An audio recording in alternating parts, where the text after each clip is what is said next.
I mean, rephrase that question. Okay, so you were the prodigal son of the artist, your mother's pet show off. My son, the painter. My son, the folk singer. My son, the folk singer. You were an artist as a 3-year-old, working your way through the. I still am. I'm still that same little kid. I know. But I've been through life, as you've been through life. I haven't had 2 marriages. I haven't had 2 kids. I couldn't imagine what that's like. And then even worse, to not be in contact with either of these people. Tell me, let's turn the camera around. You know what I'm saying? So, everybody lives a life and has trials and tribulations, and I've had my trials and tribulations. But I'm still that same little boy who was painting by his mother's feet. I love painting at 3 a.m. 3 a.m. is really where, the magic happens after 10 p.m., I always say. But by 3 a.m., I'm on fire. And I'm talking to my mom in my mind. And sometimes Sue will tell you, if she'll wake up and say, who are you talking to? I'm just talking to myself. I'm talking to my mom. Just kind of working out the details. What do you think about that? That looks good. She's kind of like giving me pep talks. She's like my cut man at my ringside. Like Rocky Balboa had his little Mickey. You can do it, Rock. Just give him another uppercut. She's just like encouraging me and just kind of pushing me along.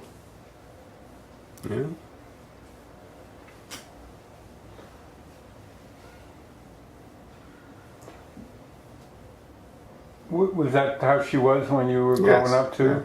Yes. Would you talk to her like that and just say, "What do you think of that? What do you think of this?" She always gave me a wide berth from a very early age when she saw that I had a really considerable talent.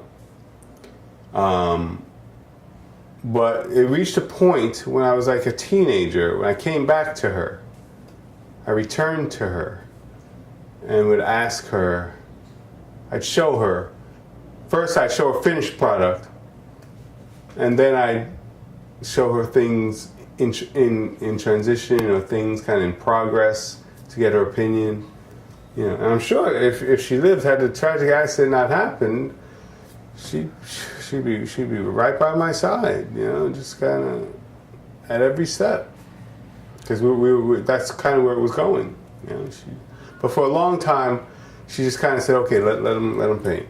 And my dad even, I'll never forget the day when my dad realized he couldn't teach me anything. And that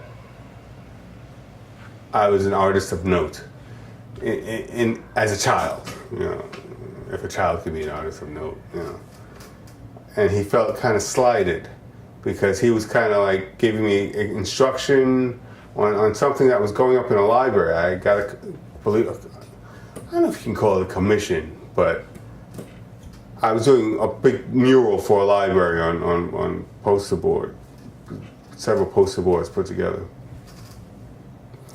And he was getting excited for me, and he was helping me out. And finally I said, no, Dad, I got this. I want to do it this way. This is what I want to do.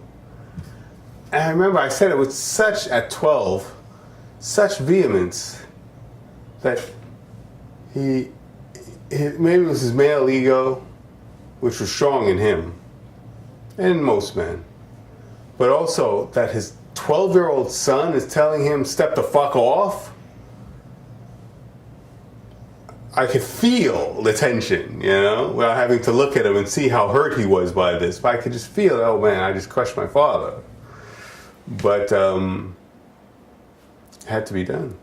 And right around that same time, my mom just said, let him go.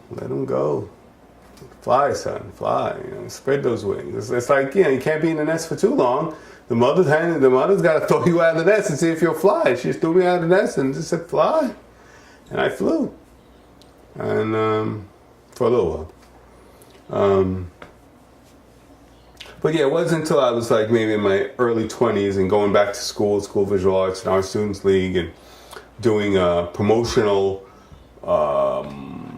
displays for Sam Goody's, the record store I was working at, and showing her the mock-ups and the drawings and some of the finished products for those things. I was going to her for her opinion and later her expertise, because I grew up idolizing her.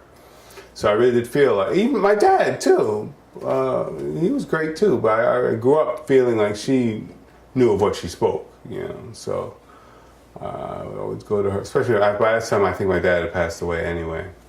So I kind of went to her for guidance and the occasional, second eye.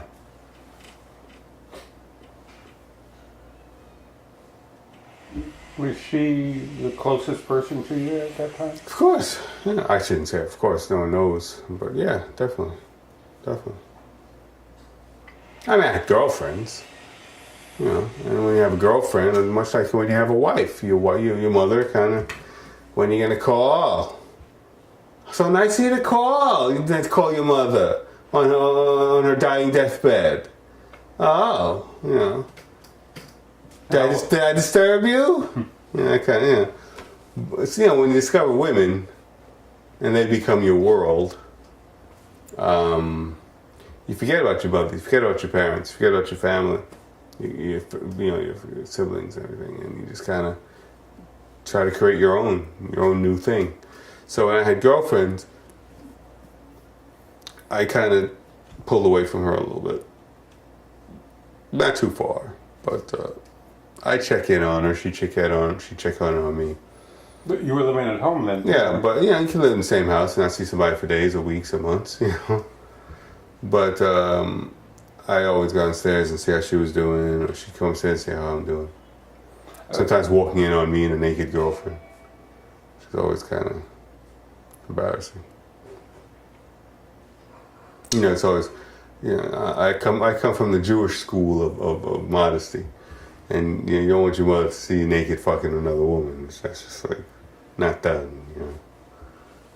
How many times did she do that? Enough. Enough.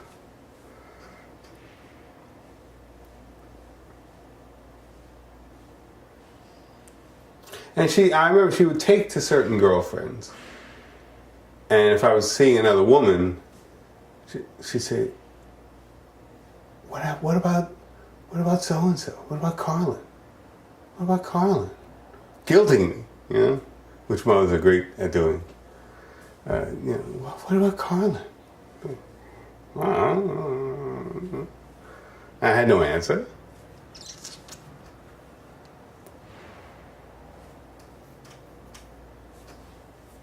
But she took to certain girlfriends, up more than others. And some she really didn't like. Did that influence you? Yeah, towards the end when I was getting sick, yeah. Because my antenna was off. When I was getting sick and smoking too much, my perceptions were off, my antenna was off, and any little thing she'd say would throw me off,